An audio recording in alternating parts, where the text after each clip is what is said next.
বিয়ের আসরে নিজের বইয়ের জায়গায় একটা পতিতাকে দেখে মাথায় আকাশ ভেঙে পড়ল আরশের। ইম্পসিবল, এই মেয়ে একটা পতিতা, আমি কিছুতেই একে বিয়ে করতে পারবো না। বলেই গলা থেকে ফুলের মালাটা খুলে ফেলে দিল আরশ। আরশের মুখে পতিতা কথাটা শুনে চমকে গেল বিয়ে বাড়ির সবাই, সেই সাথে বিয়ের কোণে মৌ। কিছুক্ষণ বাদে যার সাথে তার জীবন বেঁধে দেওয়ার হবে সে তাকে পতিতা বলে ডাকছে। আরশ এর রিয়াকশন ছিল খুবই ভয়ঙ্কর। মৌয়ের মা বাবা অবাক হয়ে যায় তাদের হবু জামাই তাদের মেয়েকে পতিতা বলে ডাকছে। আরশের মা বাবা আরশকে থামার জন্য বিভিন্নভাবে চোখ রাঙানি দিচ্ছে। ছেলের হাত চেপে ধরে সাইডে নিয়ে গিয়ে আরশের বাবা বললেন, আমাদের মান সম্মান কি সব শেষ করে দিবে তুমি? তোমার বিয়ে করার ইচ্ছে ছিল না সেটা আগে বললেই পারতে। এইভাবে পাবলিক প্লেসে একটা মেয়ের সম্মান নিয়ে টানাটানি করছো কেন? এই অধিকার তোমার নেই আরশ। আরশ নিজের হাত থেকে এক ঝটকায় ছাড়িয়ে নিয়ে বললেন, বাবা, আমার তো বিয়ে করতে আপত্তি ছিল না, তাই বলে জেনে শুনে আমি একটা পতিতাকে বিয়ে করব ভাবলে কিভাবে এটা? এই মেয়ে একটা পতিতা বাবা, আমি নিজে দেখেছি এই মেয়েকে এসব কাজ করতে। তুমি কিভাবে দেখলে? তার মানে তুমিও? না বাবা, তুমি যেটা ভাবছো সেটা ঠিক নয়, আমি অন্যভাবে চিনি। বিয়ে বাড়ির কানাঘোষা শুরু হয়ে গিয়েছে।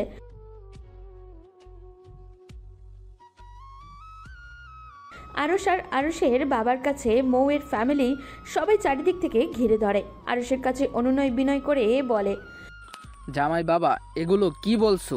আমাদের মেয়ে এমন নয়, তোমার কোথাও ভুল হচ্ছে। আরশ সমস্ত বরযাত্রী কন্যাযাত্রীদের সামনে চিল্লিয়ে বলতে থাকে, আপনারা কতটুকু জানেন আপনাদের মেয়ে সম্পর্কে? আপনাদের মেয়ে একটা চরিত্রহীন পতিতার ব্যবসা করে ছেলেদের সাথে রাত্রি যাপন করে বেড়ায়, আমি নিজে তার সাক্ষী। আরশকে তার বাবা একটা চড় মেরে বলে, এনাফ হয়েছে, আর নয়। সব কিছুরই লিমিট আছে। কোথায় কাকে দেখেছো না দেখেছো তার জন্য বৌমাকে দোষ দিচ্ছ? আমি যা সত্যি তাই বলছি। এই যে মিস মৌ, ভুলে গিয়েছেন আমাকে আপনি, তাই না? 7 দিন আগে আমার বন্ধুদের সাথে কন্টাকে গিয়েছিলেন আর আমি নিজে আপনাকে বোঝালাম এসব রাস্তা থেকে সরে আসতে, কি মনে নেই আপনার? মৌ আরশের কলার চেপে ধরে বলে, enough is enough mister Aarush. আপনি যদি আমাকে পছন্দই না হবে তাহলে বিয়ে করতেন না। কেন আমাকে সমাজের চোখে ছোট করছেন? আমার চরিত্রে কেন দাগ লাগাচ্ছেন? কি করেছি আমি আপনার? আরশ বিরক্তি নিয়ে বলে, একদম নাটক করবেন না। কি করেছেন মানে সব ভুলে গিয়েছেন? এই যে আপনি 7 দিন আগে আমার বন্ধুর ফ্ল্যাটে গিয়েছিলেন এক রাতের জন্য, আমাকে আমার বন্ধু মিথ্যা বলে তার বাসায় নিয়ে গিয়েছিল ওই খারাপ কাজগুলো করতে, কিন্তু আমি আপনাকে দেখে অবাক হয়েছিলাম। এত সুন্দর একটা মেয়ে কিভাবে এত খারাপ কাজ করতে পারে? আমি নিজে আপনাকে বুঝিয়েছিলাম যেন আর এগুলো না করেন, কিন্তু আপনি আমাকে কি বলেছিলেন? আপনাকে বাধ্য করা হয়েছে এগুলো করতে, আপনি আসলে এ ধরনের মেয়ে না, ব্লা ব্লা ব্লা। আর সে আপনি কিনা আমারই বউ হতে চান? শুনুন, সবাই কান খুলে শুনুন, আমি এই মেয়েকে কিছুতেই বিয়ে করব না। আরশের বাবা আরশকে আড়াল নিয়ে নিয়ে বলে, এই মেয়েকে বিয়ে না করলে সর্বনাশ হয়ে যাবে। আমাদের বাড়ি আর জায়গা জমির যে ঝামেলাটা চলছে তা মেয়ের বাবাই সমাধান করে দিবেন, না হলে আমাদের রাস্তায় গিয়ে বসতে হবে। মেয়েটা ভালো হোক আর খারাপ সেটা যাচাই করার সময় এখন নেই। চুপচাপ বিয়ের পিঁড়িতে বসে যাও বলছি। চারিদিকে বিভিন্ন কানাঘোষা চলছে। মুহূর্তের মাঝে ছড়িয়ে গেল আরমান সাহেবের মেয়ে পতিতালয়ে যায়। এইদিকে আরশের চোখ দিয়ে পানি পড়ে যাচ্ছে টুপটাপ করে। শেষে কিনা এমন একটা মেয়ে তাকে বিয়ে করতে হবে। কোনো উপায় না পেয়ে বাবার সম্মান রক্ষাতে বিয়ে করে কবুল বলে নিল আরশ। বাবার বাড়ি থেকে আসার সময় বাবার গলা জড়িয়ে ধরে ভীষণ কান্নায় ভেঙে পড়ে মৌ। তার এই কান্নার কারণ অন্য কিছু, কারণ মৌ আজ তার জীবনের সব থেকে বড় অপমানটা হয়েছে। বিয়ে নিয়ে মৌয়ের মনে অনেক স্বপ্ন ছিল, কিন্তু বিয়ের আগেই তার হবু বর তাকে যে অপবাদ দিল সেটা ভোলার মতো নয়। মেয়েকে বিদায় দেওয়ার সময় আরমান সাহেব ফাঁকায় ডেকে নিয়ে বলেন, মা, আমি তোকে বিশ্বাস করি, তবুও বল, কারো প্রচলনায় পড়ে এমন কিছু করিসনি তো? আমি তোর বাবা, আমাকে খুলে বল মা। আমি তো তোর কোনো চাওয়া অপূর্ণ রাখিনি। আরর যা বলল তা কি সত্য? মৌ কানে হাত দিয়ে বলে, বাবা প্লিজ আর বলো না, আমি এটা সহ্য করতে পারছি না। উনি কেন এমন জঘন্য কথা বললেন? কি কারণে বললেন? তোমার মেয়ে এমন হতে পারে না বাবা। এরই মাঝে আরশ এসে আরমান সাহেবকে একটা ছবি দেখান, যা দেখে চমকে যান আরমান সাহেব। আরশ আরমান সাহেবকে দেখান, এই দেখুন আমার বন্ধু ছবি পাঠিয়েছে। খুব বাজে আর ঘনিষ্ঠ অবস্থায় একটা ছবি, যা দেখে আরমান সাহেবের বুকে ব্যথা শুরু হয়। মৌ ছবিতে নিজেকে দেখে চমকে যায়। এটা কিভাবে হতে পারে? এটা তো সত্যি সে। একটা ছেলের সাথে, ছেলেটা আর কেউই নয়, আরশের বন্ধু। আরশ আরমান সাহেবকে বলে, এবার আপনার মেয়েকে বলুন কে মিথ্যা বলেছে, আমি না আপনার মেয়ে। আপনার মেয়েকে উত্তর দিতে বলুন। এই অবৈধ উপায়ে আপনার মেয়ে টাকা ইনকাম করে কার জন্য? টাকার জন্য নাকি নিজের শরীরের চাহিদা মেটানোর জন্য? মুখ কাঁদতে কাঁদতে বলে, এটা আমি হতে পারি না বাবা, আমি জানি না আমার ছবি কিভাবে গেল, আমি কিছু করিনি বাবা। আরশ আরও রাগান্বিত হয়ে বলে, আপনি এভাবে মিথ্যা বলে কি প্রমাণিত করতে চাচ্ছেন?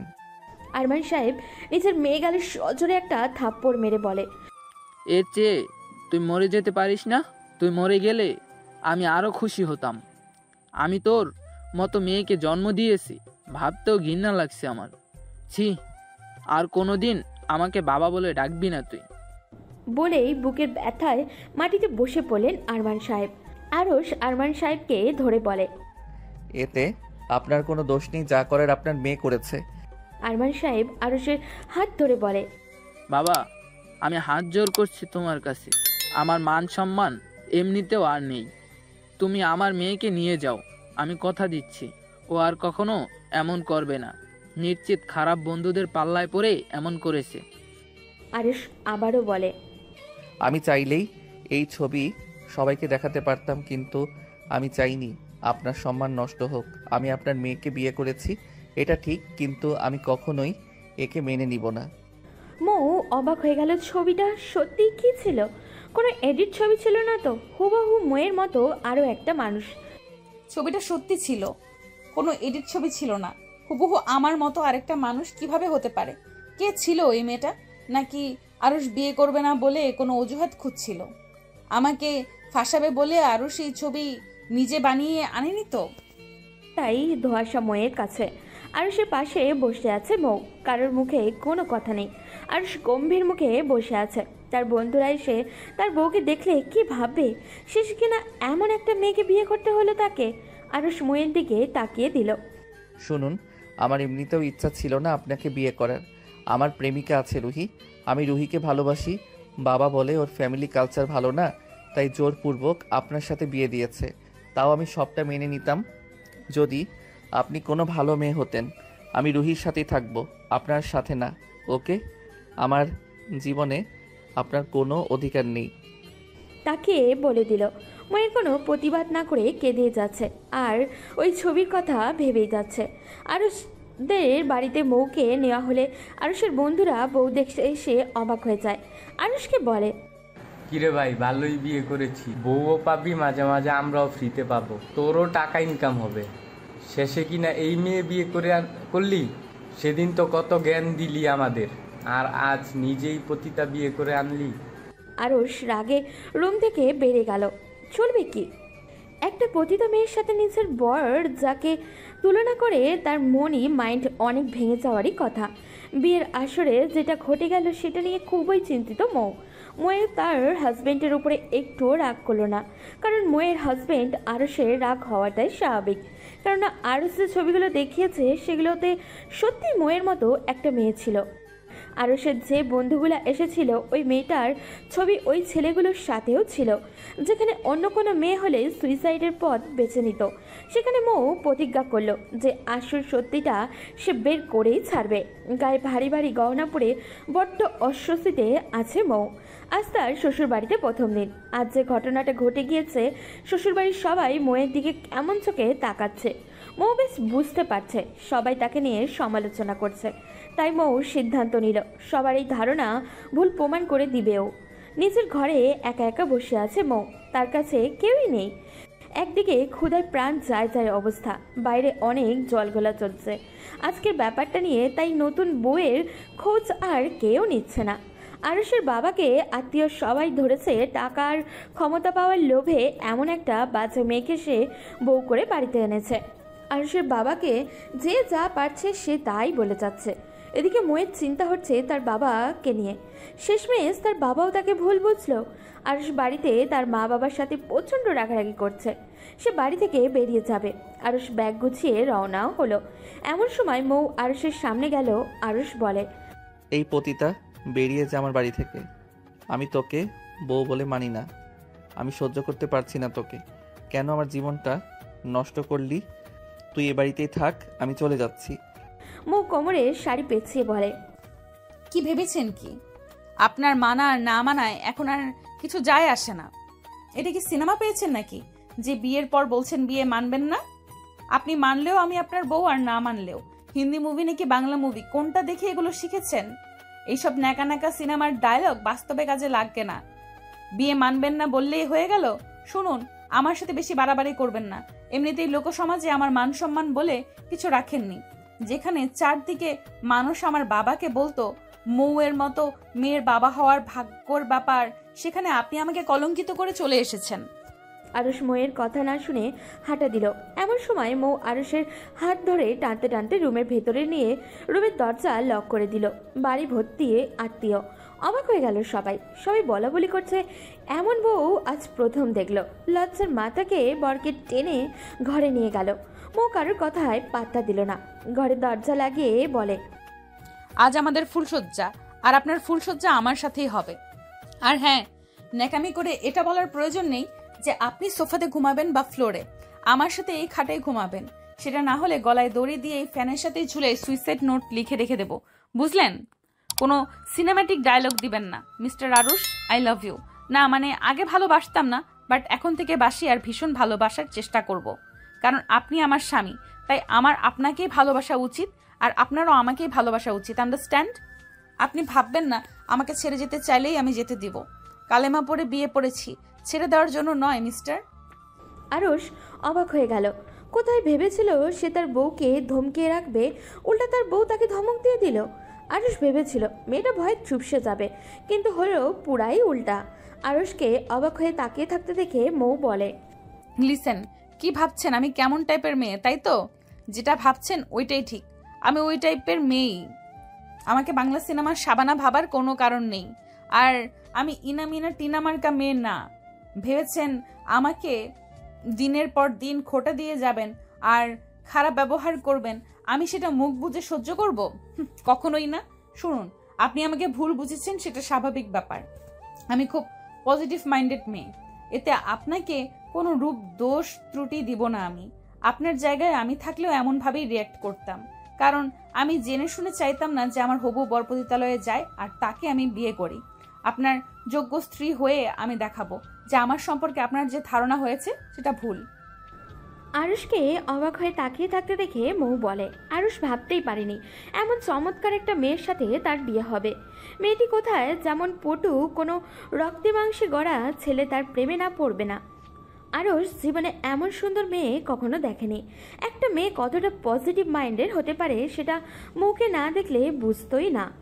আরুষের মুখে কোনো কথাই ছিল না মৌকে বলার মতো। তাছাড়া আরুষ তো জীবনে এমন মেয়েই চেয়েছিল যে তার প্রেমের জালে জড়িয়ে রাখবে, তার কথা সারাক্ষণ শুনতে ইচ্ছাও হবে। আরুষ ভ্রুকুচকে মৌয়ের দিকে তাকিয়ে বলে, আপনি কি আমাকে খুন করবেন নাকি? মৌ হেসে বলল, এসব খুনটুন করে বিধবা হতে চাই না আমি। আরুষের সামনেই মৌ তার শাড়ি খুলতে শুরু করলো। এক্সকিউজ মি, আপনি কি করছেন এগুলা? শাড়ি খুলছি, এত ভারী শাড়ি আর গহনা জাস্ট নেওয়া যাচ্ছে না। তাই বলে আমার সামনেই? তাহলে কি রাস্তার ছেলেদের সামনে খুলবো? আমি শাড়ি খুলবো সেটা আপনার সামনে। আরুষ নিজের চোখ বন্ধ করে ফেলল। মৌ হালকা হাসতে হাসতে বলে, মিস্টার ভদ্রলোক, আমি আগেই আপনার ব্যাপারে সব জেনে নিয়েছি। আপনার সামনেই কিছু পরার না থাকলেও যে খারাপ নজর দিবেন না সেটা আমি জানি। শুধু একটু দুষ্টুমি করার জন্য এটা করা। বেটা ভেবেছিল বাঘের পার্ট নিবে, দিয়েছি তো ভেড়া বানিয়ে। এই জন্যই বান্ধবীরা বলেছিল প্রথম রাতেই বিড়াল মেরে দিবি। দিয়েছি তো বিড়াল মেরে, এবার মিউ মিউ করে বেড়াও। আমাকে পতিতা বলা, দেখো না কি কি করি। আরুষ বেচারা একদমই মুখে কোনো কথা নেই যে সে যে মৌকে কিছু বলবে, তেমন কোনো রাস্তা মৌ খোলা রাখলো না। আরুষ চোখ খুলতেই অবাক। ঘরের মাঝে তার নতুন বউ সাদা ধবধবে টি শার্ট পেটিকোট পরে দাঁড়িয়ে আছে। মৌ নিজের চুল হাত খোপা করতে করতে বলে, কি দেখছেন দেখুন, আমি রাতে টি শার্ট ছাড়া ঘুমাতে পারি না। এটা নিশ্চয়ই আপনার টি শার্ট, আপনাকে জিজ্ঞাসা না করেই পরে নিলাম। কাল আমাকে কয়েকটা টি শার্ট আর স্কার্ট কিনে দিবেন। আর আপনি কি এই শেরওয়ানি পরে ঘুমাবেন নাকি? যান গিয়ে ফ্রেশ হয়ে আসুন। আরুষ ড্রয়ার থেকে একটা 3/4 আর গেঞ্জি নিয়ে ওয়াশরুমে প্রবেশ করলো। শাওয়ার ছেড়ে আরুষ ভেবেই যাচ্ছে, কি মায়াবী এই মেয়েটা, যে মেয়েটাকে সে সহ্যই করতে পারছিল না, আর সে মেয়েটাই তার কথার জাদুতে আরুষের মন বদলে দিয়েছে। যে মেয়েটা এত মিষ্টি করে কথা বলে, সেই মেয়েটা এত বাজে প্রফেশনে কিভাবে যেতে পারে? এই মেয়েটাকে তো যে কেউ ভালোবাসতে পারতো, তাহলে মেয়েটা কেন এমন করলো? মেয়েটার কথাগুলো এমন স্পষ্ট আর ক্লিয়ার, তাতে মনেই হয় না যে মেয়েটার অমন প্রফেশনের। এমন সময় কেউ একজন ঘরের দরজায় কড়া নাড়ল। মুখ গায়ে ওড়না পেঁচিয়ে দরজা খুলতেই আরুষের বন্ধুরা এসে হাজির। আরুষের বন্ধুরা মুখে এমন পোশাকে দেখেই অবাক। শেষ বাজিয়ে বলে, কি পতিতা বিয়ে করার কি প্রয়োজন ছিল? তোমাদের কি আবার সংসার লাগে নাকি? এমনিতেই তো সব পাও তোমরা, কারো বউ হওয়ার যোগ্যতা আছে নাকি তোমার? আরসের মতো ভালো ছেলের কপালে এই জুটলো, আজ আবার হবে নাকি ফুলটুসি? মোট ঠাস ঠাস করে শব্দে আরুষের বন্ধুর গালে একটা সজোরে থাপ্পড় মেরে দিল। আরুষের বন্ধুর গালে ঠাস করে চড় মেরে দেওয়ার সাথে সাথে চমকে যায় আরুষের বন্ধু। আরুষের বন্ধু উল্টা মৌয়ের গালে চড় মারতে গেলে মৌ হাত ধরে ফেলে। আরুষ ওয়াশরুম থেকে বেরিয়ে দেখে মৌ ওর বন্ধুদের হাত ধরে রেখেছে। আরুষ বিষয়টা দেখে অবাক হয়ে যায়। আরুষকে দেখে আরুষের বন্ধু বলে, দেখ ভাই তোর বউ। মৌ আরুষের বন্ধুর হাত ঝাড়ি মেরে বলে, উনি কি দেখবে? ওনাকে ডাকছেন কেন? ওনাকে নালিশ দিবেন আর উনি আমাকে মেরে বাড়ি থেকে বের করে দিবেন? কি এতক্ষণ কি বলেছিলেন? আমি পতিতা? আমার সংসারের প্রয়োজন নেই, বিয়ের প্রয়োজন নেই। আপনার বন্ধুর জীবন নষ্ট করেছি? প্রথম কথা, আমি পতিতা নই। আর দ্বিতীয় কথা, যদি ধরেই নেই আমি পতিতা, তাহলে আপনি কি? আপনি কি দুধে ধোয়া? একটা মেয়ে পতিতালয়ে কিভাবে হয়? একটা মেয়ে পতিতা কিভাবে হয় যদি আপনার মতো ভদ্রলোকরা তাদের কাছে না যায়? একটা পতিতা অবশ্যই তার পেশা ছেড়ে দিত যদি আপনার মতো ভদ্রলোকরা তাদের কাছে না যেত। একটা মেয়ের টাকার জন্য একটা ছেলের সাথে সময় কাটালে তাকে পতিতা বলে, আর একটা ছেলে টাকা দিয়ে সময় কাটালে তাকে কি বলে? উত্তর দিন, তাকে কি বলে? একটা মেয়ে পতিতা হলে সেই মেয়েটির সাথে রাত কাটানো ছেলেগুলোকে পতিতা বলে। আমার যদি বিয়ে করার রাইট না থাকে, আপনাদের কিভাবে রাইট থাকে? আমার যদি সংসার করার না সাজে, তাহলে আপনাদের কিভাবে রাইট থাকে? লজ্জা করে না আপনার একটা মেয়ের সাথে রাত্রি যাপন করে এসে সেই মেয়েকে পতিতা বলে উপদেশ দিতে? আরুষের বন্ধু বলে, তাই বলে আমার গায়ে হাত তুলবে তুমি? মাত্র একটা চরের প্রাপ্য নয় আপনি। উচিত শহরের সব মানুষ জড়ো করে তাদের সবার সামনে জুতা পেটা করে আপনাদের আসল পরিচয় দেওয়া উচিত, যে এরাই তারা যারা রাতের আধারে পতিতালয়ে যায় আর দিনের আলোতে মানুষকে জ্ঞান দিয়ে বেড়ায়। আরুষ অবাক হয়ে যায়। সে ভাবতেই পারেনি মেয়েটা এতটা প্রতিবাদী আর এতটা সুন্দরভাবে গুছিয়ে কথা বলতে পারে। আরুষ তার বন্ধুকে বলে, কি সমস্যা ভাই, কি হয়েছে? মৌ বলে, উনি কি বলবে? আমি বলছি কি হয়েছে। উনি আমাকে ওনার সাথে থাকার প্রস্তাব দিয়েছে, যার জন্য ওনাকে থাপ্পড় মেরেছি, যার জন্য উল্টা উনিও আমাকে মারতে চেয়েছিলেন। কি মিস্টার আরুষ, এসব আপনার বন্ধু? এই সমাজে আপনার চলাফেরা? বা রে সভ্য সমাজ! বাহ, নিজের স্ত্রীকে অপমান করছে আর বর আঙুল গালে দিয়ে চুষছে। আরুষ ওর বন্ধুর গালে আর একটা সজোরে থাপ্পড় মেরে বলে, এখান থেকে বের হ। আমি ভাবতেও পারিনি তোরা এমন প্রস্তাব দিতে পারবি। অন্তত আমার মান সম্মান রাখা উচিত ছিল তোদের। যা, বেরিয়ে যা আমার বাসা থেকে। আরুষের বন্ধুরা বেরিয়ে গেল। আরুষ মৌয়ের দিকে তাকিয়ে বলে, ইয়ে মানে মিস মৌ, সরি, রিয়েলি সরি। আচ্ছা, কিসের জন্য সরি? আপনার বিয়ের আসরে করা রিয়্যাক্ট নাকি আপনার বন্ধুর করা ব্যবহার? দুটোই। আরুষ যেন মৌয়ের কথায় বলিতে নিজেই নতজান হয়ে গেল। মৌকে উপেক্ষা করার শক্তি হারিয়ে ফেলল ও। মেয়েটির কথা দিয়েই আরুষকে দুর্বল করে ফেলল। মৌ আরুষকে বলে, মিস্টার আরুষ, জানেন আমার সমাজে আমার খুব সম্মান ছিল। সবাই বাবাকে বলতো আপনার মেয়ে একটা লক্ষ্মী মেয়ে, এমন মেয়ে থাকলে আর কিচ্ছু লাগে না। জানেন এখন আমার সমাজ আমাকে চরিত্রহীনা বলে জানে। তারা জানে আমি একটা মুখোশধারী, আমি পতিতা।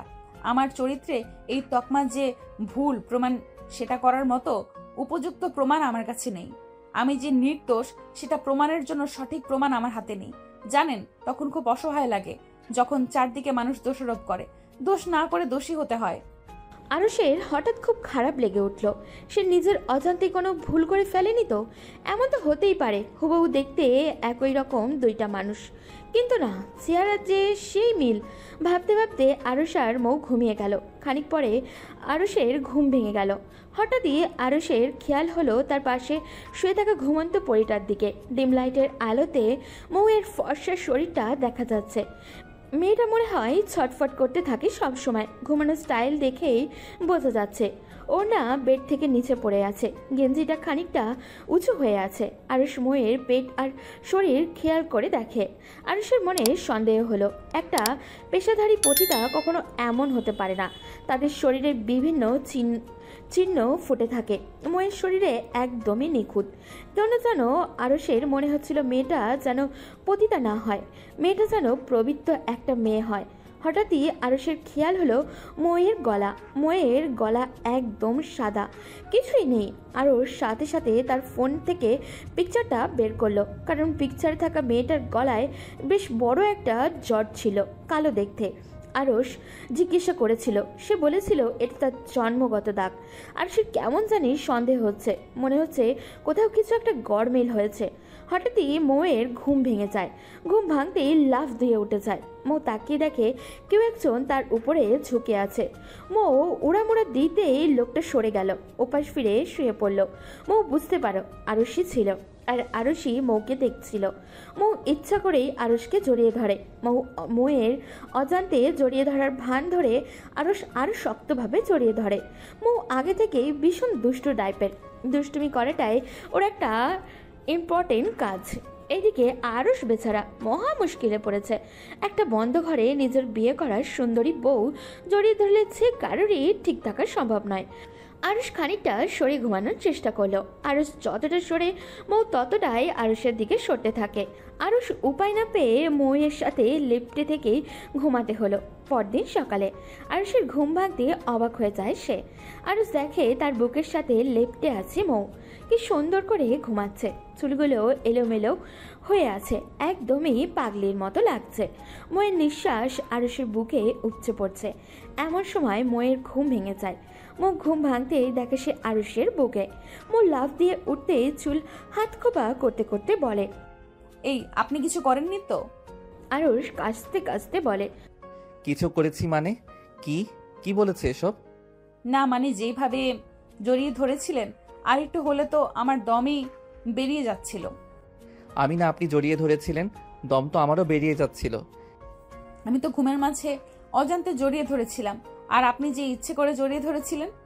এই যে না মিস, আপনি ধরেছিলেন। যান এবার গোসল করে ফ্রেশ হয়ে বাইরে যান, এক্ষুনি আবার সবাই ডাকাডাকি করতে আসবে। অদ্ভুত, গোসল করতে যাব কেন? আপনি ঘুমের মাঝে কিছু করেননি তো? সত্যি করে বলুন বলছি, এই ছিল আপনার মনে? জি না, আমি ওই টাইপের ছেলে না, আমি কিছুই করিনি। কিন্তু বাইরের কেউ সেটা মানবে না। আজ আমাদের ফুলশয্যা, সো কিছু করি আর না করি সবাই এটাই ভাববে। আর 5টা দম্পতির মাঝে যা হয়েছে আমাদেরও তাই হয়েছে। বাইরে গেলে সবাই বিভিন্ন প্রশ্ন করবে, তার থেকে বেটার আপনি গোসল করে ফ্রেশ হয়ে একটা শাড়ি পরে বাইরে যান, তাহলে সবাই ব্যাপারটা নর্মালি নিবে। মৌ অবাক হয়ে যায়। এ কোন নিয়ম? কিছু করলে ভাববে, না করলেও ভাববে। মৌ আরুষকে বলে, শুনুন, শাড়িটারি আমি পরতে পারবো না, আমাকে আপনার জিন্স আর গেঞ্জি দিন। আমার জিন্স আপনার হবে? হবে মানে? দৌড়াবে? হ্যাঁ, আপনি দৌড়াবেন। 5 ফিট 11 ইঞ্চি একটা ছেলের জিন্স আপনার পা থেকে মাথা পর্যন্ত হবে। আমি ছেলে হলে আমিও অতটাই লম্বা হতাম, মেয়ে মানুষ হিসেবে ঠিকই আছি। না হয় আপনার থেকে একটু শর্ট, বটি দিয়ে জিন্সের নিচ থেকে কেটে নিব। আপনি জিন্স কাটবেন, তার থেকে আপনি আমার একটা হাফ প্যান্ট পরুন, এটাই বেটার হবে। কি? আমি হাফ প্যান্ট পরবো, তাও আবার আপনার? ছে ছে ছে, মানুষ কি বলবে আমায়? এই যে নতুন বউ, জিন্স পরলে মানুষ কি ভাববে? আপনাকে শাড়ি পরতে হবে।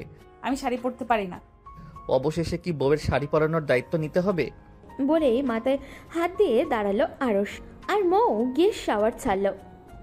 মৌ ওয়াশরুম থেকে টাওয়াল দিয়ে মাথা মুছতে মুছতে বেরোলো। মৌয়ের চোখে মুখে মহা বিরক্তি। কিভাবে এখন সে শাড়ি পরবে? একটা মেয়ে হয়ে শাড়ি পরতে পারে না, এটা মানুষকে বললে হাসাহাসি করবে না? তাছাড়া এমনিতেও তো ও তাকে নিয়ে সমালোচনার শেষ নেই এখন। মৌ ভেবে নিয়েছে তাকে কেউ কিছু বলবে, সে সঠিক উত্তর দিয়েও দেবে। মৌ বাইরে বেরিয়ে দেখে আরুষও টাওয়াল পেঁচিয়ে দাঁড়িয়ে আছে। আরুষ গোসলের আগে টাওয়াল পরেই গোসল করে, এটা তার রোজকার অভ্যেস। এখন ঘরে বউ আসতে খানিকটা অস্বস্তিতে পড়তে হচ্ছে আরুষকে। মৌ আরুষের দিকে তাকিয়ে বলে, এই যে হ্যালো, আপনার কোনো লজ্জা নেই তাই না? এইভাবে আমার সামনে জাস্ট টাওয়াল পেঁচিয়ে দাঁড়িয়ে আছেন, গায়ে শর্ট গেঞ্জি কিছুই নেই। বলেই মৌ মাথা থেকে টাওয়ালটা আরুষের গায়ে ফেলে দিয়ে বলে। আরুষ ভ্রুকুচকে মৌয়ের দিকে তাকিয়ে বলে, এই যে মিস সুন্দরী, আমি কি আপনার মতো মহিলা নাকি যে আমাকে সব ঢেকে ঢুকে রাখতে হবে? আমি ছেলে মানুষ, একটা শর্ট প্যান্ট পরলেই চলে। মৌ কোমরে হাত বেঁধে বলে। তাহলে কি আমি মহিলা? আরুষ ডান ভ্রু উঁচু করে বলে, তাতে কোনো সন্দেহ আছে মিস বউ? কি বললেন মিস বউ? ও সরি, আমি মিস মৌ বলতে চাইছিলাম। আর কি গালতিছি, বউ ডেকে ফেলছি। থাক, আর এইভাবে সরি ডাকা লাগবে না মিস্টার উরস। কি বললে? উরুষ ইয়াক, এই পোকার মতো জঘন্য পোকার নেই। এত এক্সাইটেড হবেন না, আমি আরসই বলতে চাইছিলাম, বাট উরস হয়ে গিয়েছে। এক্সাইটেড হব না তো কি হব? যেভাবে দাঁড়িয়ে আছেন আমাকে কি স্থির থাকতে দিচ্ছেন আপনি? কেন, আমি কি করেছি আপনাকে? তাকিয়ে দেখুন নিজের দিকে কিভাবে আছেন। আরুষ চোখ ইশারা দিয়ে মৌকে দেখিয়ে বলে। মৌ জাস্ট পেটিকোট আর ব্লাউজ পরে দাঁড়িয়ে আছে, চুল দিয়ে টুপ টুপ করে পানি পড়ে ব্লাউজের পুরোটাই ভিজে গিয়েছে। গলা মুখ সব পানিতে ভিজে আছে। মৌ যে তাড়াহুড়োতে ওনার চারায় বেরিয়েছে সেটা খেয়ালই নেই ওর। আরুষ বলে, এভাবে ভিজে জ্বর ঠান্ডা লাগাবেন, পরে কষ্ট আপনি নিজেই পাবেন। ঠিকভাবে চুলও মুছতে পারেন না দেখছি। আরুষ একটু একটু করে ময়ের দিকে এগিয়ে গিয়ে ময়ের দেওয়া টাওয়ালটা দিয়ে ময়ের চুলের পানি মুছে দিতে দিতে বলে, এভাবে দাঁড়িয়ে থাকলে সব সভ্য ছেলে অসভ্যভাবে এক্সাইটেড হয়ে যাবে। শাড়িটা পরে নিন। আমি শাড়ি পরতে পারি না যে। আরুষ বলে। আমি সাহায্য করছি, আপনি চুপ হয়ে দাঁড়িয়ে থাকুন। আরুষ বিছানায় থাকা লাল টকটকে সুতি শাড়িটা নিয়ে মৌকে পরিয়ে দিতে থাকে। আরুষ বলে, কি হলো, এভাবে নড়ছেন কেন? মৌ বলে, সুরসুরি। সুরসুরি দিচ্ছেন কেন আপনি? আরুষ বলে, বাব্বা, মানুষের এত সুরসুরি থাকে, আপনাকে না দেখলে বুঝতাম না। দেখুন এবার ঠিকঠাক আছে কিনা। মৌ অবাক হয়ে যায়। সে মেয়ে মানুষ শাড়ি পরতে পারে না, অথচ আরুষ ছেলে মানুষ তাকে শাড়ি পরিয়ে দিচ্ছে। শাড়ি পরানো শেষ হলে মৌ আরুষকে অজান্তেই জড়িয়ে ধরে থ্যাংক ইউ বলে। আরুষ চমকে যায়। এভাবে হুট করে তাকে মৌ জড়িয়ে ধরবে ভাবতেই পারেনি ও। মৌ আরুষকে ছেড়ে দিয়ে বলে, থ্যাংক ইউ। কিছু মনে করেননি তো? আমার বেস্টিকে আমি খুশি হলেই জড়িয়ে ধরতাম। আরুষ বলে, আর কাকে কাকে জড়িয়ে ধরেছেন? কাউকে না, শুধু বেস্টিকে। না, আবার রাস্তার কোনো ছেলের প্রতি খুশি হয়ে জড়িয়ে ধরেননি তো? আমাকে কি এমন হয়ে হয় আপনার? এমন সময় আরুষের ফুফু ডাকতে বাইরে থেকে। মৌ বাইরে গেলে আরুষের ফুফু বলে, বাপের বাড়ি থেকে কিছু শিখুনি? বিয়ের মৌ চুপ থাকার মেয়ে নয়, ফুফুকে বলে, আপনি বড় হন তাই আপনাকে ধরলে পাপ নেই কোনো। দেখুন, আমি আজ আরো খুব ভোরে ঘুম থেকে উঠেছি। রেগুলার এত সকালে ঘুম থেকে ওঠা সম্ভব নয়। কাল থেকে 8টার আগে আমাকে কেউ ডাকবেন না। আর দেখুন, আমার সাথে আমার বাপের বাড়ির তুলনা করবেন না। বাড়ির বউ বলে ভাববেন না, যা কিছু বলে পার পেয়ে যাবেন। ভালোবাসা দিলে ভালোবাসা পাবেন। আরুষের ফুফু তো আকাশ থেকে পড়ে, এটা ঘরের বউ নাকি অন্য কিছু। মৌ বাইরে যাবার পর আরুষ ময়ের ফোন চেক করে। ময়ের ফোনে কয়েকটা মেসেজ এলো। ময়ের বেস্টির পিকচারগুলো পাঠিয়েছে। আরুষ পিকচারগুলো দেখছে, অনুশোচনায়ও ভুগছে। প্রতিটা ছবিতে তারিখ উঠে আছে। 10ই জানুয়ারির দিনই তো মৌ তার বন্ধুদের বাসায় এসেছিল টাকার বিনিময়ে। একই সময়ে একটা মানুষ দুইটা জায়গায় কিভাবে থাকতে পারে? আরুষের মনে আরও বেশি কৌতূহল বাড়তে থাকে। আরুষের বিষয়টা বেশি খতিয়ে দেখতে ইচ্ছা হলো। আরুষ ময়ের ফ্রেন্ডকে মেসেঞ্জারে কল দিল। আরুষ একটা সালাম দিয়ে জানালো সে ময়ের হাজবেন্ড। আরুষ ময়ের বান্ধবীর কাছে জানতে চাইলো এটা কিসের ছবি আর কোথা থেকে তোলা। ময়ের বান্ধবী জানালো তারা তাদের একটা বান্ধবীর বিয়েতে গিয়েছিল সিলেটে।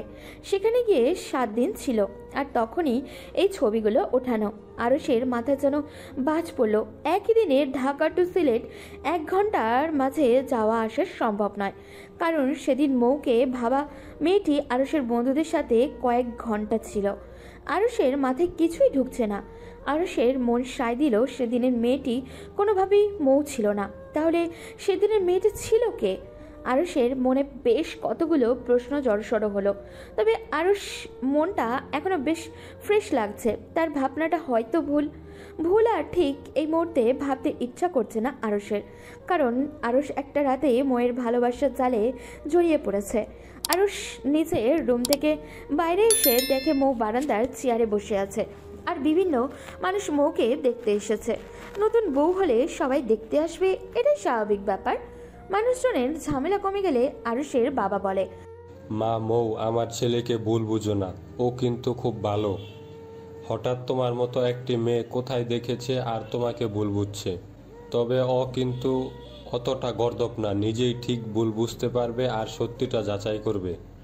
আর তুমি ভেবো না জমি ঠিক করার জন্য ছেলেকে প্রেশার দিয়েছিলাম তোমাকে বিয়ে করতে। এসব জমির কোনো ব্যাপারই ছিল না মা, শুধুমাত্র ছেলেকে বিয়ে করানোর জন্য এই মিথ্যা নাটকটা করেছিলাম। তোমাকে আমার আগে থেকেই চিনি মা, তুমি অনেক ভালো, সেটা আমরা জানি। আমার ছেলেটার চরিত্র অনেক ভালো, আর আমার ছেলের জন্য আমরা সঠিক মেয়েটাকেই এনেছি মা। তুমি আমাদের বৌমা না, আমাদের মেয়ে। আরুষের মা ছেলের বউকে একটা চেন পরিয়ে দিল আর মৌকে বলল। তুমি কিছু নিয়ে মৌ আরুষের বাবাকে বলল, কিন্তু আমার বাবা, উনি তো আমাকে ভুল বুঝছে। আরুষের বাবা বলে, তুমি ভেবো না, তোমার বাবার সাথে আমার কথা হয়েছে, ওদিকে সব ঠিকই আছে। বলেই আরুষের বাবা ময়ের বাবাকে কল দিয়ে ময়ের কাছে ফোনটা ধরিয়ে দেয়। ময়ের বাবা বলে, মা মৌ, আমি জানি আমার মেয়ে কেমন, তবুও আমি তো বাবা, এমন কিছু শুনলে দুশ্চিন্তা হয়। শ্বশুরবাড়ির সবার সাথে মানিয়ে নিস মা, অনেক ভালো পরিবার পেয়েছিস মা, অনেক সুখী হবি। সকালে খাওয়া শেষ করে মৌ তার বড় ননদের সাথে গল্প করছে। আরুষের ইচ্ছা করছে মৌকে একটু সরি বলতে, বাট কিভাবে বলবে সেটাই বুঝতে পারছে না। আরুষ তার বোনকে ডেকে বলে, আপু দুলাভাই ফোন দিয়েছে, মায়ের ফোনে তোমাকে ডাকছে। আরুষের বোন যাওয়ার পর আরুষ মৌকে বলে, আমার আপনার সাথে কিছু কথা আছে, রুমে চলুন। দুপুর গড়িয়ে বিকেল, সবাই দুপুরের খাবার খেয়ে রেস্ট করছে। আরুষ মৌকে ডেকে নিয়ে ঘরের দরজা লক করলো। মৌ সন্ধিহানভাবে আরুষের দিকে তাকিয়ে বলে, কি সমস্যা? দিন দুপুরে ঘরের দরজা লক করছেন যে? খুলুন বলছি, মানুষ কি ভাববে? আরুষ বুকে হাত বেঁধে দাঁড়িয়ে আছে মৌয়ের দিকে তাকিয়ে। মেয়েটা নিচকে একটা বাচ্চা, কোনো ইগো বলে কিছুই নেই। থাকলে তার সাথে যে ব্যবহারটা করা হয়েছে, গাল নাক ফুলিয়ে কান্নাকাটি করতো বা আমার উপর এক আকাশ সমান অভিমান নিয়ে বসে থাকতো বা রেগে থাকতো, তার মাঝে কিছুই নেই কেন? মেয়েটা বড়ই পাগলি টাইপের। এমন মেয়েরা সবসময় ভালো মনের হয়, আর ছেলেরা চট করেই এদের দুষ্টুমির প্রেমে পড়ে যায়। মেয়েটার চোখে মুখে কি ভীষণ মায়া। এইসব ভাবতে ভাবতে আরুষ কোথায় যেন হারিয়ে গেছে। আর এই সুযোগে মৌ ঘরের দরজা খুলে ঘর থেকে বেরিয়ে যাওয়ার চেষ্টা করে। আরুষ সাথে সাথে হাতটা টেনে ধরে, দরজার পিঠে পিঠ ঠেকিয়ে দাঁড়ায়। মৌয়ের হাত ভর্তি চুড়ি, ওগুলো ঝনঝন করে বাজছে। মৌ নার্ভাস হওয়ার জন্য বারবার জিভ দিয়ে নিজের ঠোঁট ভেজাচ্ছে। আরুষ পূর্ণ দৃষ্টিতে তাকিয়ে আছে মৌয়ের ঠোঁটের দিকে। মৌ ব্যাপারটা বুঝতে পেরে আরুষকে বলে, এইভাবে হাত ধরে রেখেছেন, কি কোনো সমস্যা আপনার? এই যে মিস বউ, সরি মৌ, সারাদিন আমার সমস্যা না খুঁজে নিজের সমস্যা খুঁজো, তাহলে সব বুঝতে পারবা। পেতনিদের মতো নতুন বউ সারা বাড়ি পাইচারি করে বেড়াচ্ছ কেন? কোথায় একটু লজ্জা পেয়ে মাথা নিচু করে বসে থাকবা? ঘরের এক কোণে তা না ডাকাডাকি করে বেড়ানো লাগছে। এই যে ছাড়ুন বলছি, আমার ওসব লজ্জা টজ্জা কিছু নেই। এই বাড়ির সবাই খুব ভালো, তাই আমার লজ্জা লাগছে না। সবার মাঝে কি আমিও আছি? না, আপনি তো আস্তে একটা কি বিশ্রী ভাবে আমাকে অপমান করেছেন, কিচ্ছু ভুলিনি। রাগও আছে তোমার? নেই মানে?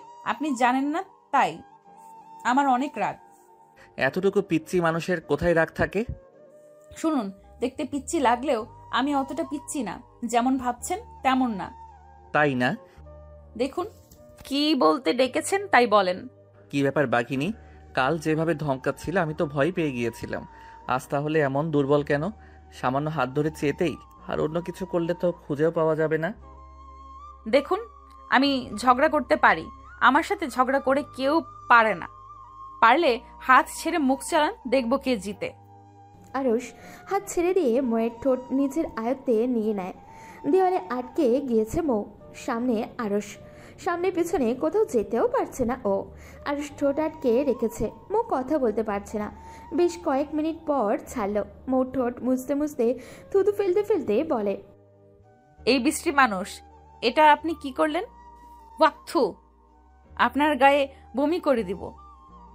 আমি কি বমি দিয়েছি তোমাকে? যা দিয়েছি তাই ব্যাগ দাও।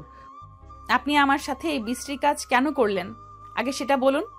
অদ্ভুত, নিজেই তো বললে মুখ চালাতে, তাই চালিয়ে দেখালাম। আমি কি ওভাবে বলেছি নাকি? ঝগড়া করতে বলেছি। বলেই মৌ রাগে কটমট করে রুম থেকে বেরিয়ে যেতে গেলে আরশ আবারও হাত টেনে বলে, যেটা বলতে ডাকা সেটা শুনবে না? আবার কি বললেন? এসো বিছানায় বসো, নিরিবিলি বলতে হবে কথাটা। আরশ মৌয়ের হাত ধরে বলে, মৌ, আমি জীবনে মিথ্যা কথা বলিনি, কোনো 2 নাম্বারিও করিনি কারোর সাথে। বিয়ের আসরে যেটা করেছি ভুল করেছি, ক্ষমা করার মালিক তুমি। আমি মাথা নত করছি যে আমার ভুল হয়েছে। কিন্তু মৌ, আমি যে একটা মেয়েকে দেখেছি সেটা সত্য ছিল। মেয়েটা হুবহু তোমার মতো কিভাবে হতে পারে? কিছু তো কাহিনী আছে। আমি চাইছি মেয়েটার সাথে দেখা করতে, আর তুমিও দেখা করো। তুমি নিজ চোখে দেখো কে এই মেয়ে। মানুষ তো হঠাৎ তোমাকেই ভাববে। তোমার গায়ে এই কলঙ্ক লেগে থাকুক, আমি সেটা মোটেও চাইছি না। আজ রাতে আমার সাথে যাবে, মেয়েটাকে ভাড়া করা হয়েছে। আসলে আমার বিয়ের আসরে রেগে যাওয়ার কারণও ছিল। আমি হঠাৎ ধাক্কা খেয়েছিলাম।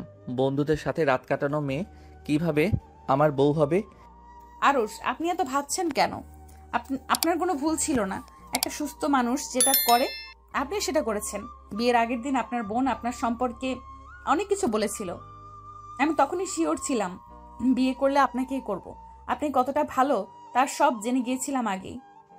আমি তো আপনার মতো নয়, প্রেমিকা ছিল তাই আমার দিকে আগ্রহ ছিল না। এটাও জেনে গিয়েছো প্রেমিকা ছিল? এই গুরুত্বপূর্ণ নিউজটা কে দিয়েছে শুনি? আপনার বোন দিয়েছে। তোমার তো দেখছি এ বাড়িতে বিভিন্ন নিউজ চ্যানেল সবই আছে, কোনো খবরই পড়ে নেই। তা কি কি বলেছে? বলেছে আমার ভাইয়ের একটা রিলেশন ছিল, ভাই তার জন্য বিশাল পাগল ছিল, কিন্তু মেয়েটা আস্ত একটা গরম খুন্তির ছ্যাঁকা দিয়ে চলে গিয়েছে। আমার ভাই রোজ ঘুমের ওষুধ খাইতো, মাতাল হয়ে বাড়িতে ফিরতো, সারাদিন এক্স করে কাঁদতো, দাড়ি গোফ কাটতো না, একটা দেবদাস হয়ে গিয়েছিল সে। এগুলো বলেছে? সিরিয়াসলি? আমার এক্স আমার জন্য এখনো পাগল আছে। আমি বিয়ে করিনি তাই, আর আমাকে স্যাকা দিয়েছে। অদ্ভুত কথা সব। তাহলে বিয়ে করেন নিজে? ওর চরিত্রের সমস্যা ছিল বাবা বলল, আর আমিও দেখেছিলাম ওর চরিত্রের সমস্যা। তাছাড়া আমার অতটা সিরিয়াস রিলেশন ছিল না। বিয়ে করতে চাইছিলাম কিন্তু বাবা রাজি না, তাই করিনি। আর আমার মনের মতো অতটা ছিল না। এখনো ভালোবাসেন? মোটেও না। তার সাথে যেটা ছিল ওইটাকে ভালোবাসা বলা চলে না, বুঝলে মিসেস? বুঝলাম। সেদিন সন্ধ্যায় আরশ মৌকে নিয়ে বেরোলো। কোথায় নিয়ে যাচ্ছে মৌ সেটা জানে না। মৌ আরশের পিছু পিছু যাচ্ছে। মৌ জানতে চাইলেও আরশ বলে, বন্ধুর বাসায় যাচ্ছি। মৌ তো যাবে না তার অসভ্য বন্ধুদের বাসায়। আরশ বলে, তোমাকে অবাক করা একটা জিনিস দেখাবো, আগে চলো, না গেলে বুঝবে না।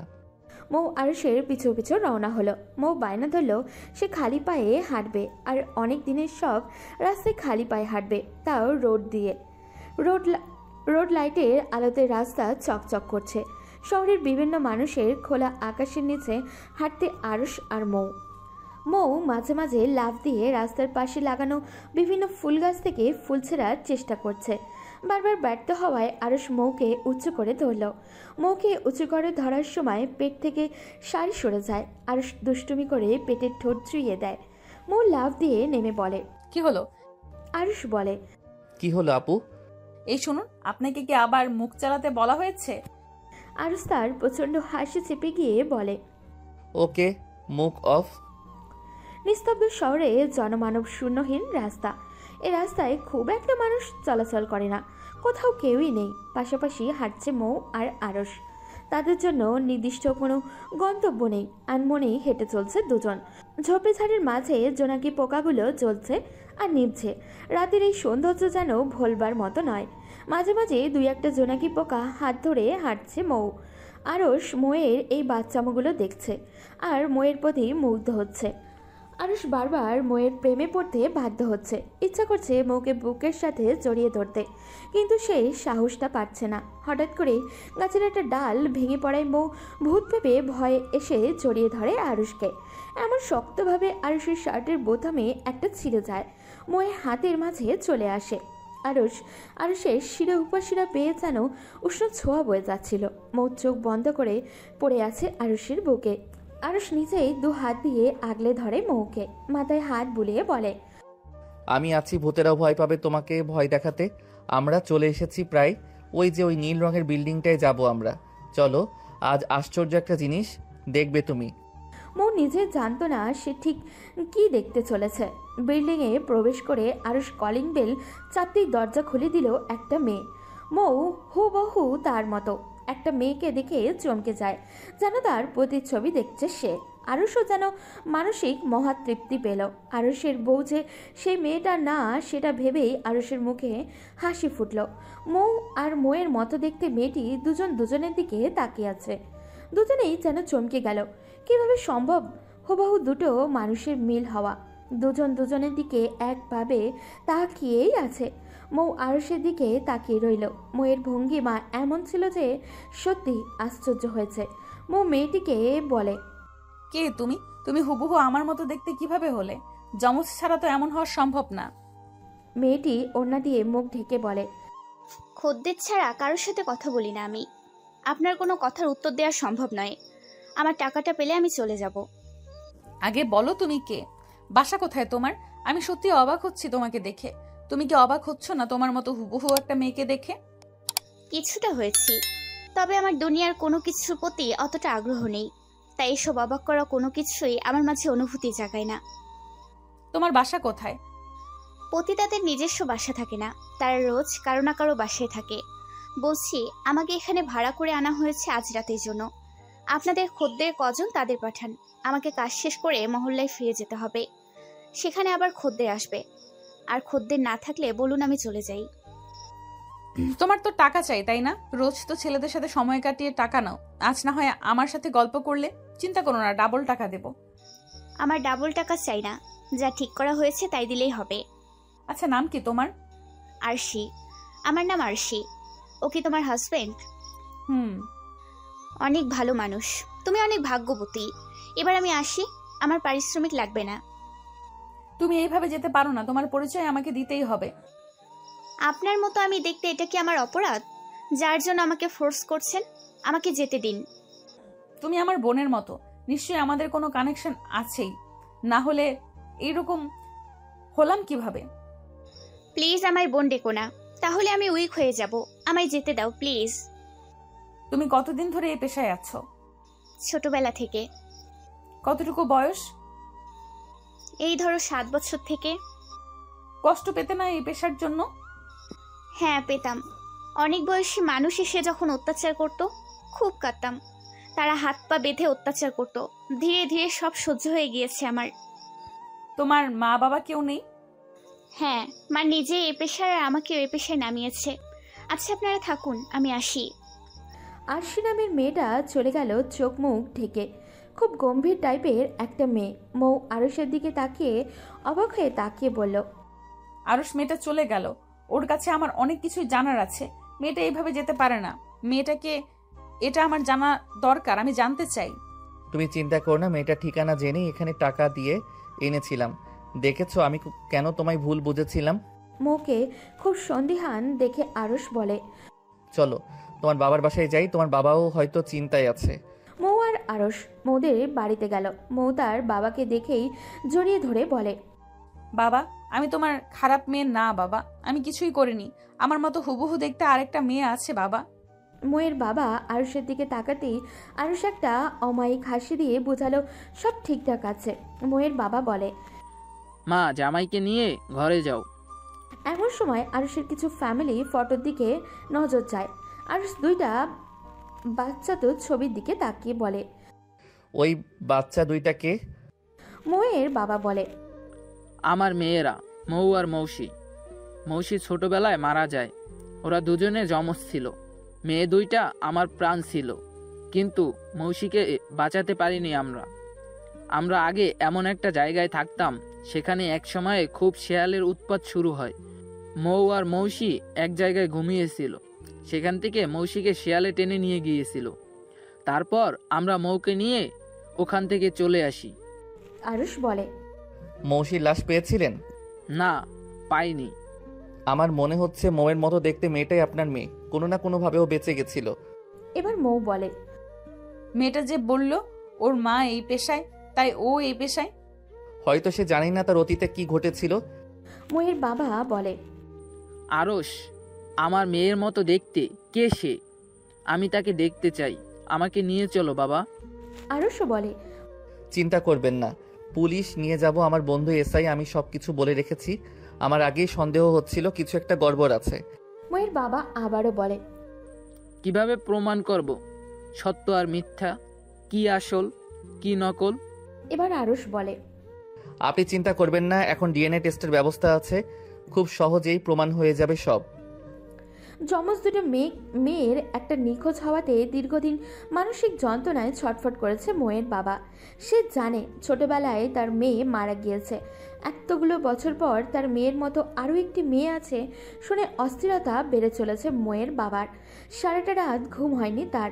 পরের দিন আরশ খুব ভোরে মৌয়ের বাবাকে আর মৌকে রেডি হতে নিয়ে বলল, কারণ আরশ সব রকম খোঁজখবর নিয়েই বেরিয়েছে। নির্জন পাহাড়ি এলাকা, চিকন সরু রাস্তা দিয়ে হেঁটে চলেছে মৌ, আরশ আর মৌয়ের বাবা আর পুলিশ অফিসার। এই নির্জন এলাকায় কোনো মানুষ কিভাবে থাকতে পারে? একদিকে তেমন কোনো মানুষের বাড়ি নেই, দূরে হলুদ কালারের একটা দোতলা বিল্ডিং দেখা যাচ্ছে। ঠিকানা অনুযায়ী ওই বাড়িটাতেই সেই বাড়ি। মৌ আরশ বাড়িতে প্রবেশ করতেই শুনতে পায় করুণ কান্নার সুর। ভিতরে একটি মেয়ে কাঁদতে কাঁদতে বলছে, কেমন মা তুমি? নিজের মেয়েকে এমন একটা রাস্তায় নামিয়ে দিয়েছো। আমার এসব ভালো লাগে না মা, আমি মুক্তি চাই। কেন আমার এই মুখটা মানুষকে দেখলে লুকিয়ে রাখতে হয়? কেন মানুষ আমাকে দেখলে দেহভোগের বস্তু মনে করে? আমার এই শরীরটা শকুনেও খাবে না মা। ছি, ঘেন্না লাগে আমার নিজের প্রতি। রোজ রাতে পুরুষ পাল্টাতে হয় আমাকে। আমার এই জীবনটা আমি আর চাইছি না মা। আমার জীবনেও আমি একটা রঙিন বসন্ত চাই। এই রঙহীন জীবনটা আমার আর ভালো লাগে না। আমাকে তুমি মুক্তি দাও মা। এত টাকার প্রয়োজন কেন মা তোমার? আমাকে তো লেখাপড়া করালে আমি চাকরি করেও টাকা উপার্জন করতে পারতাম। কেউ একজন ঠাস ঠাস শব্দে একটা চড় মেরে বলল, চাকরি করে ঠিক কত টাকা পেতি তুই? এখানে একটা ভালো কাস্টমার লাখ টাকাও দেয়। চাকরি করে মাসে 15 থেকে 20,000 টাকা, তার বেশি তো পেতি না। খুব বুলি ফুটেছে না রে তোর? কেমন মা তুমি? মানুষের মা নিজের সন্তানের সম্মান রক্ষা করে, আর তুমি আমাকে মানুষের কাছে ঠেলে দাও। বাইরে থেকে আরশ কলিং বেল চাপল। কলিং বেল চাপতেই দরজা খুলে দিল এক ভদ্র মহিলা। মৌয়ের বাবা বলে উঠল, এ কি আতিয়া তুমি? আরশ, মৌ, অফিসার সবাই অবাক হয়ে গেল। মৌয়ের বাবা এই মহিলাকে কিভাবে চিনে? মহিলা কি উত্তেজিত হয়ে বলল, কিসের আতিয়া? কে আতিয়া? কি ভুলভাল বকছেন শুনি? বলেই দরজা লাগাতে গেলে আরশ দরজাটা খুব জোরে ধাক্কা দিয়ে ঘরের বিপদে প্রবেশ করলো। সাথে মৌয়ের বাবা অফিসারও প্রবেশ করলো। মৌয়ের বাবা আরমান আহমেদ চমকে যান আরশিকে দেখে। আরমান আহমেদ আতিয়াকে দেখে বলল, আতিয়া, তুমি আমাকে চিনছো না? আমি আপনাকে কিভাবে চিনবো? কারা আপনারা?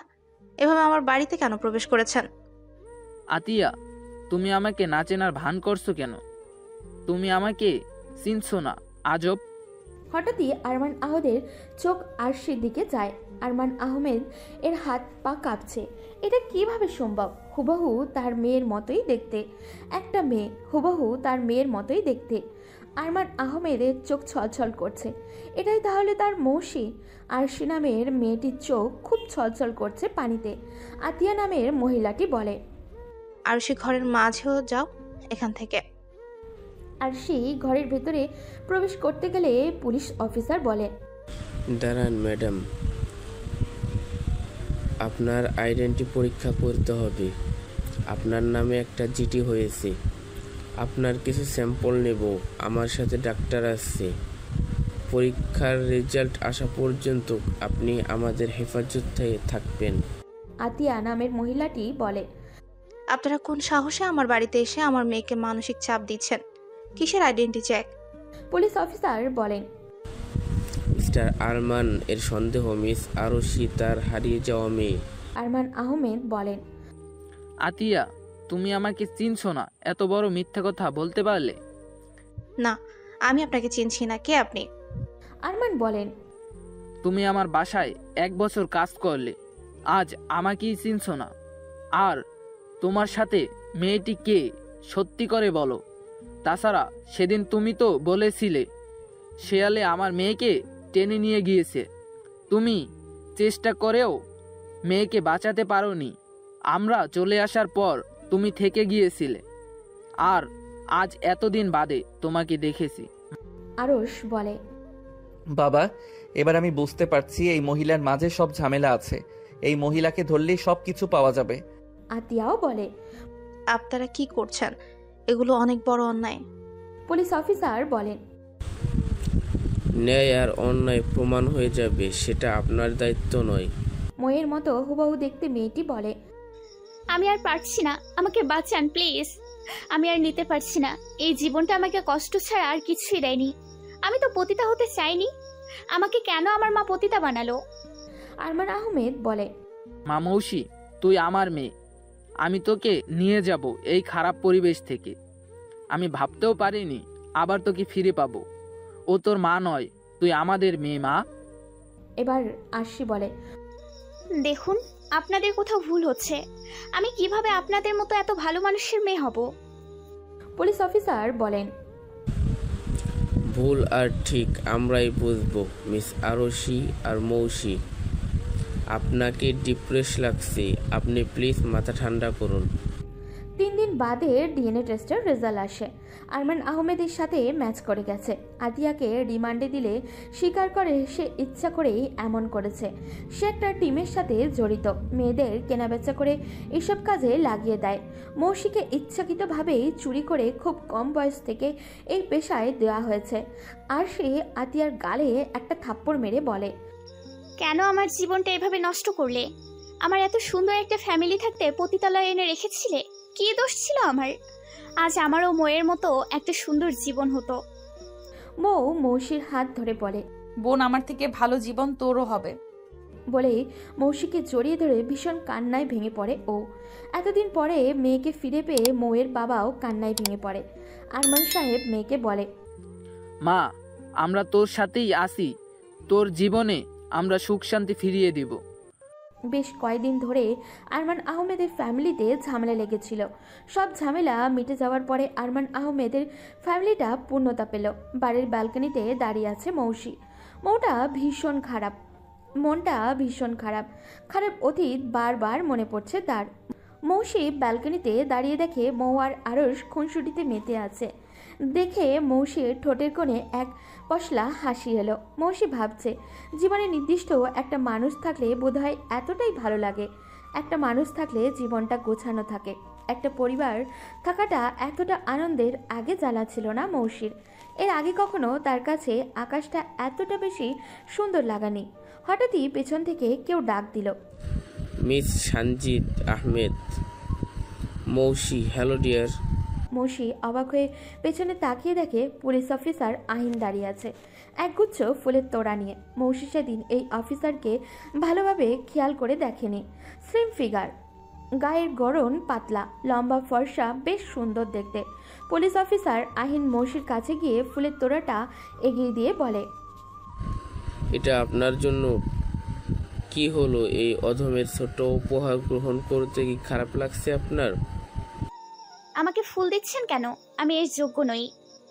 আপনার সাথে বন্ধুত্ব করার জন্য আমি কি আপনার বন্ধু হতে পারি? আর নিজেই অন্তঃফুল হয়ে বলছেন ফুলের যোগ্য না আপনি। আহিন মৌসির দিকে বন্ধুত্বের হাত বাড়ালে মৌসি অবাক হয়ে যায়। তার মতে মেয়ের সাথে কেউ বন্ধুত্ব করবে। অবাক হয়ে প্রশ্ন করে, আপনি আমার গোটা জীবনের সব ইতিহাস জেনে আমার সাথে বন্ধুত্ব করতে চাইছেন মিস্টার আহিন? এটা নিছকই হাস্যকর ব্যাপার। করুণা করছেন আমার উপর, সহানুভূতিশীল হচ্ছেন আমার প্রতি, তাই না? আমার কারো বন্ধুত্ব চাই না আহিন সাহেব। আমি একাই ভালো আছি। এই অপবিত্র মানুষের সাথে কাউকে জড়াতে চাই না আমি। মিস মৌসি, আপনি ভুলে যাচ্ছেন গতকালকের আপনি আর আজকের আপনি এক না। আরশি আর মৌসির মাঝে অনেক তফাৎ। আরশি ছিল মৌসির ছায়া, মৌসির উপর জোরপূর্বক চাপিয়ে দেওয়া একটা চরিত্র মাত্র। আরশি একটা মহল্লার মেয়ে আর মৌসি একটা পরিবারের আছে, একটা ভালো পরিবেশের মেয়ে মৌসি। আইনের কাছে মনে হয়েছে মৌসি এক রঙিন বসন্ত। সে যে কারো জীবনকে রঙিয়ে তুলতে পারবে। মৌসি মানেই এক বসন্তের ছোঁয়া। মিস্টার আহিন, আমার জীবনে ঘন কালো গাঢ় অন্ধকার, সেখানে কারো বন্ধুত্বের মূল্য আমি দিতে পারবো না। আমার কালো অতীত আমাকে বারবার মনে করিয়ে দেয় আমি কে ছিলাম, কোথায় ছিলাম। আমি ভুলতে পারছি না।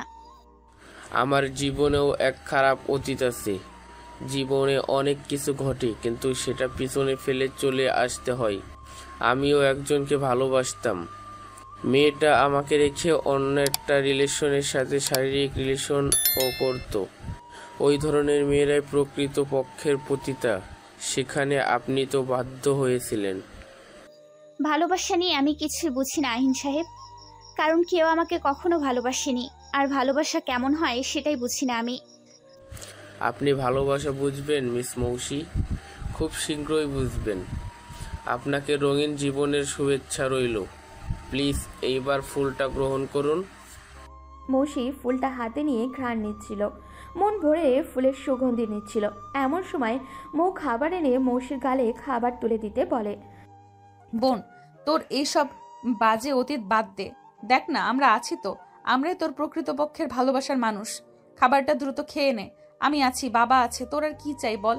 বোন আমার, এখন থেকে অনেক ভালো থাকবো, সুখে থাকবো। মৌসি মৌকে বলে, জানো এই বাড়িতে আসার পর আমি যতটা আদর ভালোবাসা পাচ্ছি গোটা জীবনে আমি তা পাইনি। ভালোবাসার মানুষরা এমনই হয়, তাই না? আরমান সাহেব এসে মৌসির কপালে চুমু দিয়ে বলে, হ্যাঁ মা, ভালোবাসার মানুষ এমনই হয়। আমরা যা কিছু সব দিয়ে তোদের ভালো রাখবো আমি। তুই হারিয়ে যাওয়ার পর আমার এক পাশ খালি ছিল, আজ যেন মন ভরে শ্বাস নিচ্ছি। রোজ একটু একটু করে আহিনের সাথে মৌসির কথা হতো। কথা বলতে বলতে একটা সময় তাদের মাঝে গাঢ় বন্ধুত্বের সৃষ্টি হয়। আহিন পুরো টাইম দিত মৌসিকে। মৌসির পুরো জীবনটা রঙিন করে দিল আহিন। আহিনের কেয়ার আর যত্নে মৌসি ভুলে গেছিল তার অতীত। 6 মাস কেটে গিয়েছে। এই 6 মাসে আরশ, আহিন আর মৌয়ের বাবার চেষ্টায় মৌসি আজ বেশ সুস্থ স্বাভাবিক। আস্তে আস্তে নিজেকে মানিয়ে নিয়েছে তার পরিবারে। বিছানায় বসে ফোন হাতে নিয়ে ছটফট করছে মৌসি।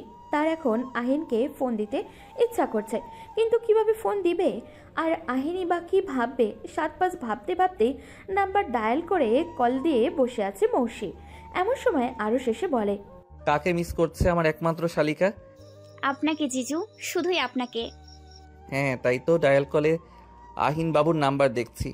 এরই মাঝে মৌ এসে বলে, কে কাকে মিস করছে শুনি?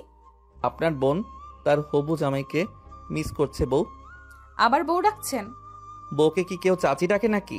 আপনার খবর আছে আরুষ? হ্যাঁ, তা তো থাকবেই। এতদিনে একটু ভালোবাসতে পারলেন আর খবর। মৌসি হেসে দিয়ে বলে, now it's romance time upward জিজুর, আমি এখন যাই। মৌ আরুষকে পেছনে ধাক্কা মেরে ফেলে বলে, এই যে হ্যালো, কিসের ভালোবাসা শুনি? এত ভালোবাসা দিচ্ছি তাও মন ভরছে না, তাই না?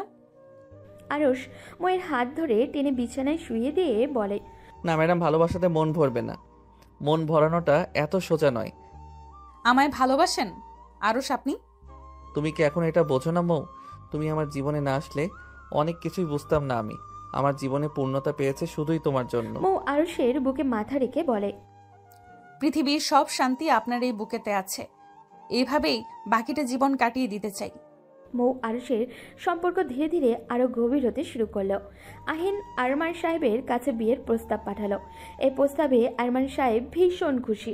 মৌসির জীবন নতুন আলোতে ভরে উঠল। আহিন আর মৌসি একদিন সন্ধ্যায় তাদের বিয়ের শপিংয়ে বের হলো। দুজনে রিকশায় চুপি চুপি বসে আছে। আহিন মৌসির হাতটা শক্তভাবে চেপে ধরে বলল, মৌসি, ভালোবাসি তোমায়। এই আমাকে কি মন থেকে ভালোবাসতে পারবে? মৌসি বলে, তুমি তো জানোই আমার জীবনের সব। আমার ভালোবাসা কি তৃপ্তি দেবে তোমায় আহিন? মৌসি, তোমার দেহের প্রতি আমার কোনো টান বা আকর্ষণ নেই। আমি চেয়েছি একটা ভেঙে যাওয়া মানুষ, যাকে ভালোবাসলে সে সবটা দিয়ে আগলে রাখবে আমায়। বলো, আমায় কি আগলে রাখতে পারবে তুমি? আহিনের কাঁধে মাথা দিয়ে শান্তির নিঃশ্বাস নিল মৌসি। ভালোবাসি আহিন, তোমায় ভীষণ ভালোবাসি। এই আমাকে শক্তভাবে জড়িয়ে রেখো, আমাকে আর ভাঙতে দিও না। আহিন মৌসির মাথায় একটা চুমু দিয়ে বলে, আগলে রাখবো তোমায় ভালোবেসে। ঘরোয়াভাবে বিয়ে হয়ে গেল আহিন আর মৌসির। বিয়ের পর আহিন আর মৌসির জীবনটা অনেক সুখের হলো। আরশ আর মৌ অনেক সুখে আছে। বিয়ের 2 মাস পরেই গুড নিউজ এলো, মৌসি মা হতে চলেছে। খবর পেয়ে সবাইকে যেন আনন্দিত তেমনই একটু ভাবলো। আরশ বলল, আহিন, এত দ্রুত বেবি মৌসিকে একটু টাইম দিলে হতো না? আহিন বলল, আরশ, আমি চাইতাম না এক্ষুনি বেবি নিতে, কিন্তু একটা বেবি হলে মৌসি আর বেশি খুশি থাকবে। বেবি নিয়ে সময় কাটাবে, ও অনেক কিছুই ভুলে যাবে। মৌসির কথা ভেবেই আমার আগানো। আমি মৌসির সম্পূর্ণ অতীত ভুলিয়ে দিতে চাই, ও জীবনে রঙিন বসন্ত দিতে চাই। কি ভয়ঙ্কর একটা জীবন ছিল মৌসি, ভেবেই কষ্ট লাগে। আরশ আহিনকে বলল, তোমার মতো ভালোবাসার মানুষ এখনকার যুগে পাওয়া যাবে না। আমি তোমার নখের যোগ্য না। তোমার কাছ থেকে আমার অনেক কিছু শেখার আছে। আমি একদিন মৌকে ভীষণ অপমান করেছিলাম পতিতা বলে। যদি প্রুভ না হতো ও পতিতা নয়, আমি ওকে মেনে নিতে পারতাম না। আর তুমি সবটা জেনেই মৌসিকে কতটা ভালোবাসো। ভালোবাসার দুনিয়ায় তুমি মহৎ আহিন। 10 মাস পরে মৌসির বেবি ডেলিভারি হলো। যমজ 2টা মেয়ে হলো। মৌ আর মৌসির মতোই সুন্দর হয়েছে দেখতে। মৌ বেবি 2টাকে বুকের সাথে জড়িয়ে ধরে বলে, পুচকু 2টা আমি তোদের বড় আম্মা। আমি কখনো আমাকে আন্টি বলে ডাকতে দিব না, আমাকে আম্মাই ডাকবি তোরা। 2টা বেবি নিয়ে মৌ আর মৌসির দিন কেটে যায়। আরশ আর আহিন যেন ওদের 2টা বাবা। মৌসি ভুলে গিয়েছিল ওর অতীত বাচ্চাদের সাথে সময় কাটাতে কাটাতে। বেবিদের বয়স 2 বছর হলো। মৌয়েরও একটা ছেলে হলো। ওদের এই 3টা ছেলে মেয়ে নিয়েই জীবন বসন্তের মতোই রঙিন আর সুন্দর হয়ে উঠল। পরিবারের আর কখনো তারা তাদের কাজের মহিলা রাখেননি। অপরিচিত মহিলাকে কাজ রেখেই তাদের ফ্যামিলিতে এত বড় সমস্যা হয়েছিল।